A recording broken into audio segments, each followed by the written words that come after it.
Hi, Mark. My name is Ivory. My student number is 32. I'm a freshman.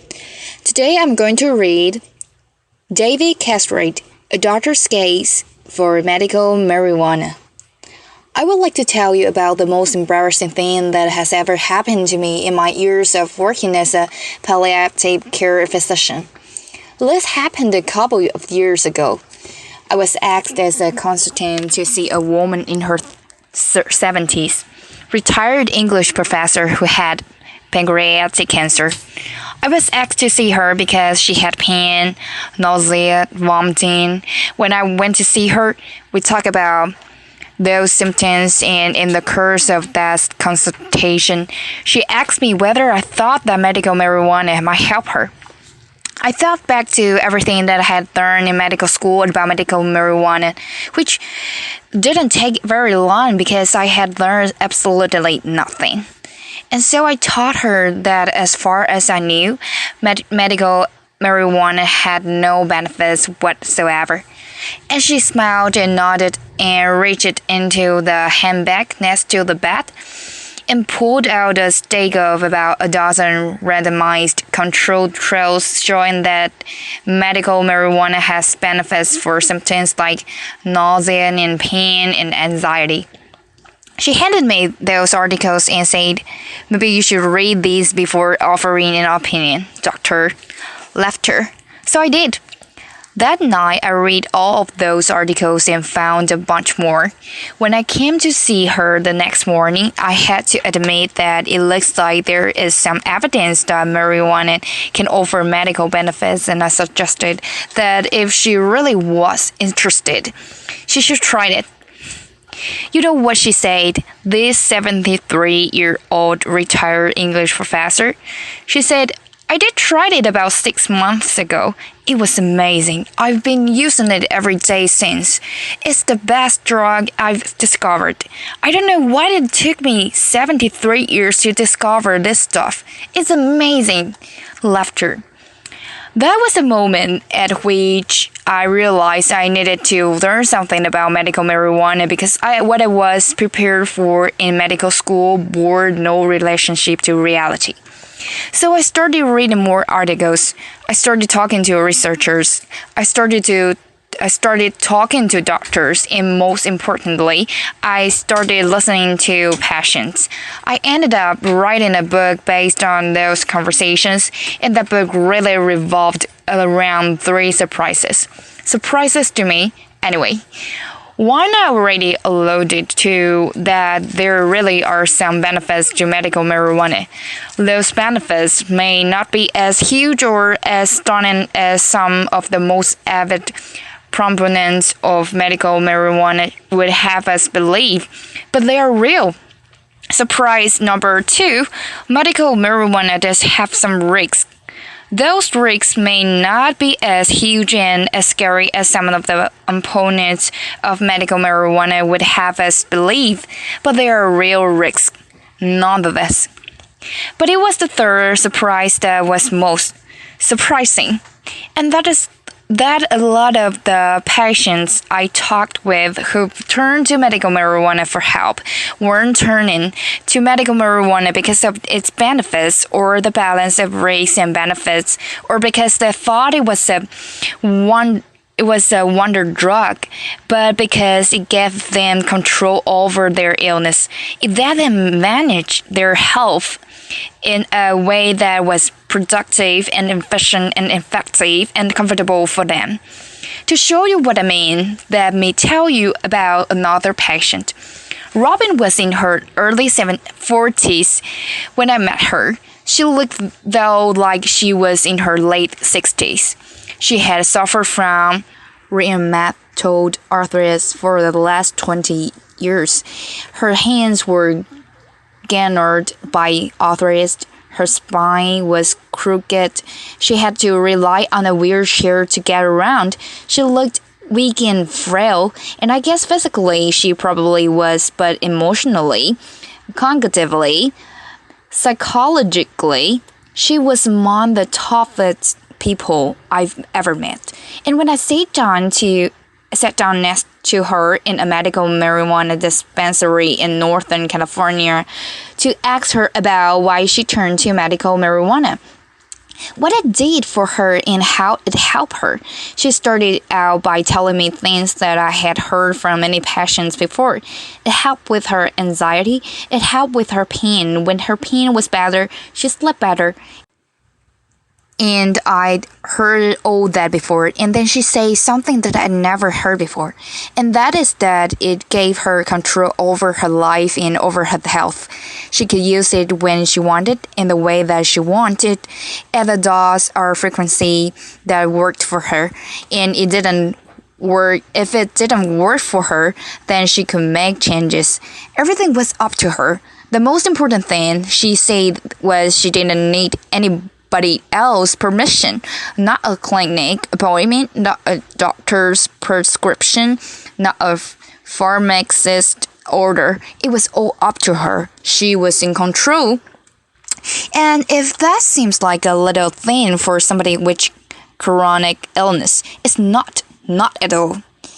When we face a chronic serious illness, whether it's rheumatoid arthritis or lupus or cancer or diabetes or cirrhosis, we lose control. And note what I said, when, not if.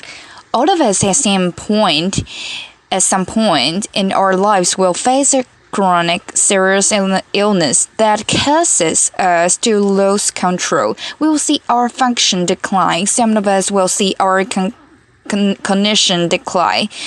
We'll be no longer able to care for ourselves, to do the things that we want to do.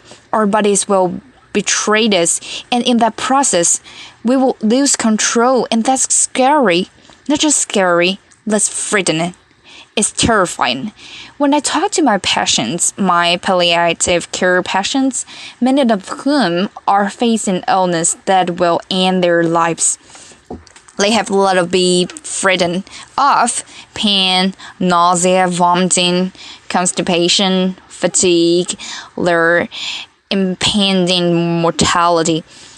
But what scares them more than anything else is this possibility that at some point, tomorrow or a month from now, they're going to lose control of their health, of their lives, of their health care, and they're going to become dependent on others, and that's terrifying.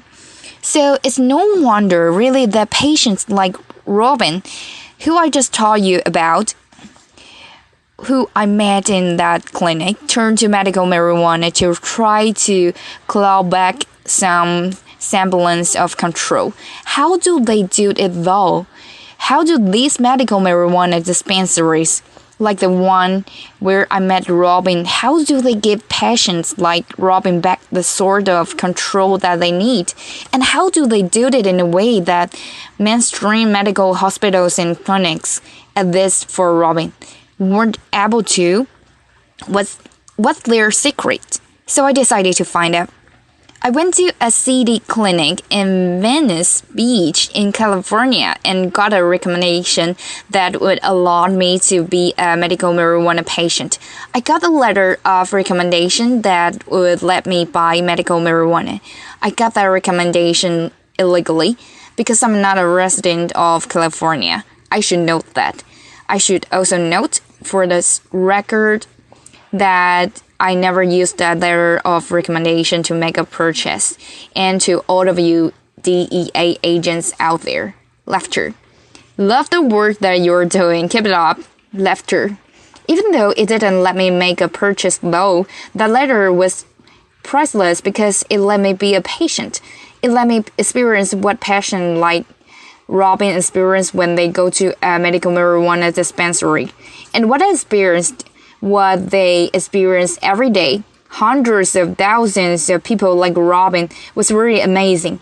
Walked into a clinic, and from the moment that I entered many of these clinics and dispensaries, I felt like that dispensary, that clinic was there for me.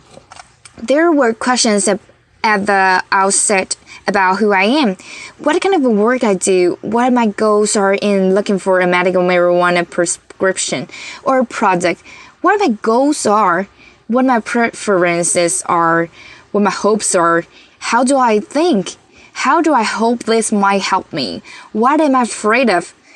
These are the sorts of questions that patients like Robin get asked all the time. These are the sorts of questions that make me confident that the person I'm talking with really has my best interest at heart and wants to get me to know me. The second thing I learned in those clinics is the availability of education. Education from the folks behind the counter, but also education from folks in the waiting room.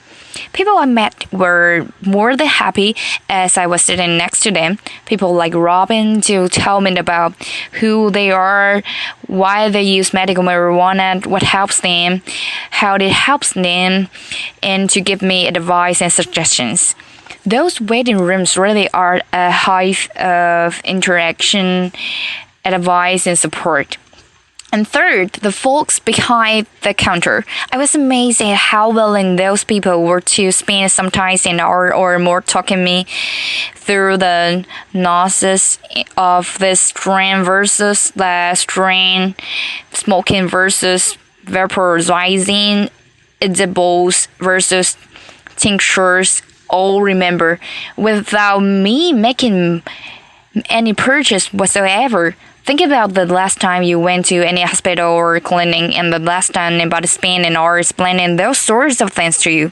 The fact that patients like Robin are going to these clinics, are going to these dispensaries, are getting that sort of personalized attention and education and service really should be a wake-up call to the healthcare system. People like Robin are turning away from mainstream medicine, turning to medical marijuana dispensaries because those dispensaries are giving them what they need. Is that a wake-up call to the medical establishment?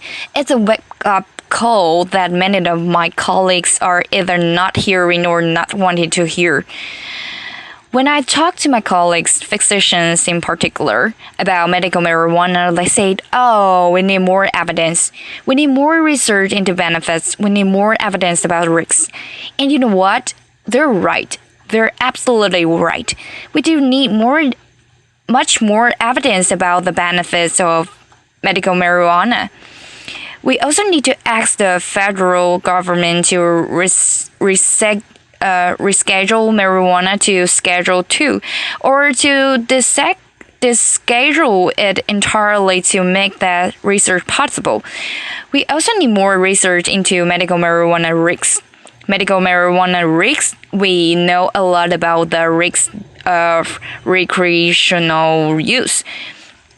We know next to nothing about the risks of medical marijuana, so we absolutely do need research. But to say that we need research and not that we need to make any changes now is to miss the point entirely. People like Robin aren't seeking out medical marijuana because they think it's a wonder drug or because they think it's entirely risk-free. They seek it out because the context in which it's delivered and administered are used gives them the sort of control they need over their lives. And that's wake-up call we really need to pay attention to. The good news, though, is that there are lessons we can learn today from those medical marijuana dispensaries.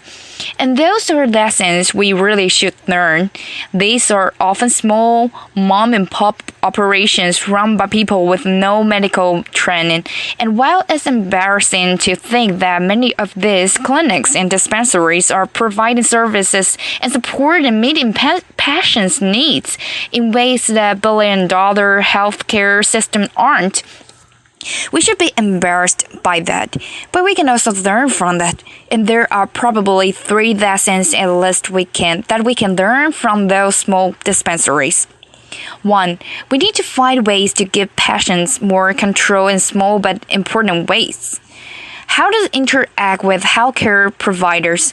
When to interact with healthcare providers. How to use medications in ways that work for them. In my own practice, I've forgotten much more creative and flexible in supporting my patients in using drug safety to manage their symptoms, with the emphasis on safety. Many of the drugs I prescribe are drugs like opioids or benzodiazepines, which can be dangerous if overused. But here's the point. They can be dangerous if they're overused, but they can also be ineffective if they are not used in a way that's consistent with what patients want and need. So that flexibility, if it's delivered safety, can be extraordinarily valuable for patients and their families. That's number one. Number two, education. Huge opportunities to learn from some of the tricks of those medical marijuana dispensaries to provide more education that doesn't require a lot of physician time necessarily, or any physician time, but opportunities to learn about what medications we're using and why prognosis, trajectories, or illness, and most importantly, opportunities for patients to learn from each other. How can we replicate what goes on in those clinic and medical dispensary waiting rooms? How patients learn from each other, how people share with each other, and last but not least, putting patients first the way those medical marijuana dispensaries do, making patients feel legitimately like what they want, what they need, is why, as healthcare providers, we're here. Asking patients about their hopes, their fears, their goals, and preferences. As a palliative care provider, I ask all my patients what they are hoping for and what they're afraid of. But here's the thing, patients shouldn't have to wait until they're chronically seriously ill, often near the end of life. They shouldn't have to wait until they're seeing a physician like me before somebody asks them, what are you hoping for? What are you afraid of? That should be baked into the way that healthcare is delivered. We can do this. We really can. Medical marijuana dispensaries and clinics all across the country are figuring this out. They are figuring this out in ways that larger, more mainstream health systems are years behind. But we can learn from them, and we have to learn from them. All we have to do is swallow our pride, put aside the thought for a minute that because we have lots of letters after our name, because we're experts, because we're chief medical officers of a large healthcare system, we know all there is to know about how to meet patients' needs. We need to swallow our pride. We need to go visit a few medical marijuana dispensaries. We need to figure out what they're doing. We need to figure out why so many patients like Robin are leaving our mainstream medical clinics and going to these medical marijuana dispensaries instead. We need to figure out what their tricks are, what their tools are, and we need to learn from it. If we do, and I think we can, and absolutely think we have to, we can guarantee all of our patients will have a much better experience. Thank you. Applause.